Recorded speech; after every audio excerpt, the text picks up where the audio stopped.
मम्मा, काश मैं भी पापा के पास चला जाता। अंशुल चिल्लाते हुए निशा के गले से लगकर रोने लगा। अंशुल के मन की ये बात सुनकर निशा ने अपने 5 साल के अंशुल को अपनी बाहों में भींच लिया।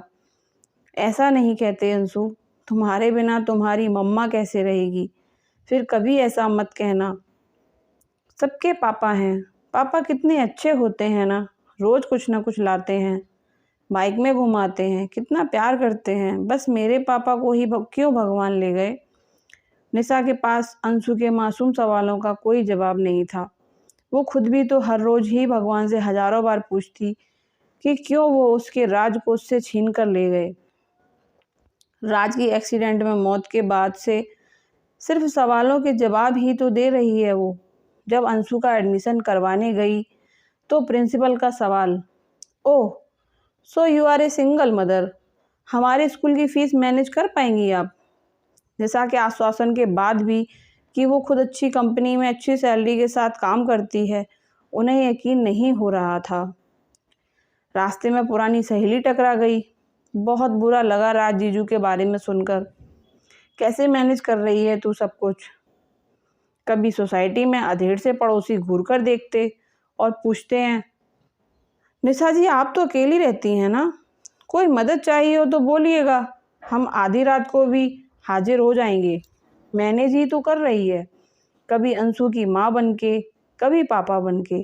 थक जाती है लोगों के सवालों के जवाब देकर और खुद को उनकी गंदी नज़रों से बचाकर। तो राज की तस्वीर को पकड़कर घंटों रोती रहती है, लेकिन अंशु के सामने खुद को कमज़ोर नहीं पड़ने देती। एक रवि ही है जो उसे समझता है। दोनों साथ में काम करते हैं। जब कभी निशा कमज़ोर पड़ती है तो उसे रवि ही समझाता है, कहता है तुम तो शेरनी हो और शेरनी कभी हार नहीं मानती। अंशु भी रवि के साथ बहुत खुश होता है। कभी कभी रवि उन्हें बाहर घुमाने ले जाता तो अंशु ज़रूर कहता, मम्मा आज का डे बेस्ट था। लेकिन अचानक अंशु ने कहा, पापा भी रवि अंकल जैसे थे क्या मम्मा? निशा सन्न रह गई। अंशु का बाल मन न जाने कैसे कैसे सपने देखने लगा था।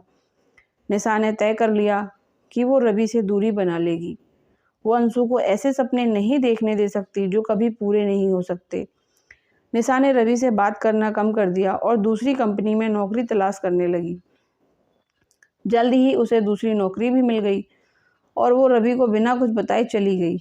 कुछ महीने बाद शाम के समय अचानक दरवाजे की घंटी बजी। अंशु ने दरवाज़ा खोला और रवि अंकल कहता हुआ रवि से चिपक गया। रवि ने उसे गोद में उठाकर हवा में उछालते हुए पूछा, हेलो माय चैम्प, कैसा है तू? निशा ने कमरे में आकर देखा। रवि और उसकी माँ दोनों आए हुए थे। निशा रवि से नज़रें नहीं मिला पा रही थी।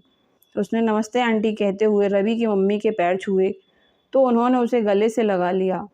उसने उन दोनों को बैठने को कहा और कई सारे प्रश्न आंखों में लिए रवि को देखा, मानो पूछ रही हो, तुम यहाँ इस वक्त, वो भी आंटी के साथ कैसे? रवि ने उसकी आंखों में देखते हुए कहना शुरू किया, निशा जब तुम चली गई तो मुझे एहसास हुआ कि मैं तुम्हारे बिना तो रह सकता हूँ, लेकिन अंशु के बिना नहीं। तुम दोनों मेरी लाइफ का हिस्सा बन गए हो, तो क्या तुम मुझसे शादी करोगी? मुझे पता है तुम्हें मेरी ज़रूरत नहीं है, लेकिन मुझे तुम दोनों की बहुत ज़रूरत है। कहते हुए उसने अपनी जेब से 2 रिंग निकाली, एक निशा के लिए और एक छोटी सी रिंग अंशु के लिए, और घुटनों के बल उन दोनों के सामने बैठ गया। निशा की आंखों से आंसू रुकने का नाम ही नहीं ले रहे थे। कभी राज की तस्वीर को देखती, कभी अंशु को, कभी रवि को। बहुत कुछ कहना चाह रही थी, लेकिन शब्द जैसे गले में अटक गए थे। रवि की माँ ने निशा के सर पर हाथ फेरते हुए कहा, बेटा मैं तेरा दर्द समझती हूँ, मैंने भी रवि को अकेले ही पाला है, इसलिए अकेली औरत का दर्द मैं और पिता ना होने का दर्द रवि खूब समझता है। रवि अंशु में खुद को देखता है, इसलिए वो उसे पिता का प्यार देना चाहता है। मना मत कर मेरी बच्ची। निशा प्लीज़ मान जाओ, क्या पूरी रात मुझे ऐसे घुटनों पे बैठना होगा? निशा रवि की हालत देखकर हंस पड़ी और उसके हाथ से अंगूठी ले ली। अंशु दौड़कर रवि की गोद में चढ़ गया। रवि ने उससे पूछा, चैम्प मुझे पापा कहोगे?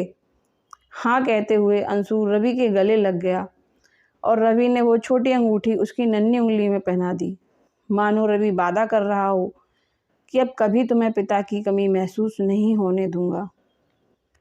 तो दोस्तों, ये कहानी यहीं पर ख़त्म होती है। अगर आपको ये कहानी पसंद आई हो तो मेरे चैनल को सब्सक्राइब करें और वीडियो को लाइक करना ना भूलें।